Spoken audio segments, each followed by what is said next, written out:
दोस्तों मेरा नाम है अमित कुमार और आज हम बात करने वाले हैं फाइनेंशियल ईयर 2025-26 या असेसमेंट ईयर 2026-27 के इनकम टैक्स स्लैब के बारे में। दोस्तों इंडिविजुअल पर्सन के लिए न्यू टैक्स रिजीम में टैक्स कैलकुलेशन कैसे करेंगे इसके बारे में आज हम बात करेंगे।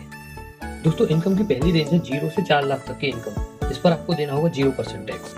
उसके बाद 4 लाख 1 रुपए से 8 लाख तक की जो इनकम होगी आपको उस पर देना होगा 5% टैक्स।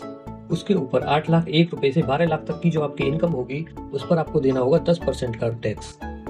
उसके बाद 12 लाख 1 रुपए से 16 लाख तक आपको देना होगा 15% टैक्स। उसके ऊपर 16 लाख 1 रुपए से 20 लाख रुपए तक की आपकी इनकम है तो आपको देना होगा 20% टैक्स। और 20 लाख 1 रुपए से 24 लाख तक की इनकम पर आपको देना होगा 25% टैक्स। और यदि आपकी इनकम 24 लाख से ऊपर है तो आपको देना होगा 30% टैक्स। लेकिन दोस्तों अगर आपकी इनकम 12 लाख रुपए तक है तब भी आपको कोई भी टैक्स देने की जरूरत नहीं है, क्योंकि दोस्तों आपको यहाँ पर बेनिफिट मिल जाएगा सेक्शन 87A का। दोस्तों सेक्शन 87A में 60,000 रुपए तक की टैक्स की छूट आपको मिल जाती है। सपोज कीजिए दोस्तों, मान लीजिए आपकी इनकम 12 लाख रुपए है तो इसकी टैक्स कैलकुलेशन कैसे करेंगे इसे हम समझते हैं। दोस्तों टैक्स स्लैब के हिसाब से 0 से 4 लाख तक की इनकम पर देना है आपको 0% टैक्स यानी कि 0 टैक्स। उसके ऊपर आपको 4 लाख 1 रुपए से 8 लाख तक की इनकम पर 5% टैक्स देना है, यानी कि 4 लाख जो डिफरेंस हुआ इसका 5% लगाएंगे तो 20,000 रुपए आपको टैक्स देना है।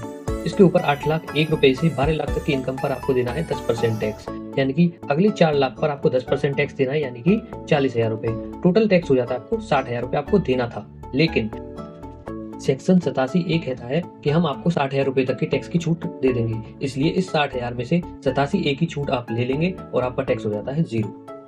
दोस्तों अगर आपकी इनकम 12 लाख से ऊपर हो जाती है तो ये 87A की छूट आपको नहीं मिलेगी। फिर आपको टैक्स कैलकुलेशन जो नॉर्मल टैक्स स्लैब के हिसाब से होता है उसी हिसाब से करना होगा। उम्मीद करता हूँ दोस्तों आपको ये टैक्स कैलकुलेशन समझ में आया होगा। अगर आपको ये वीडियो हमारी अच्छी लगी तो हमारे इस वीडियो को लाइक कीजिए, हमारे इस चैनल को सब्सक्राइब कीजिए और जुड़े रहिए हमारे साथ। Thank you guys.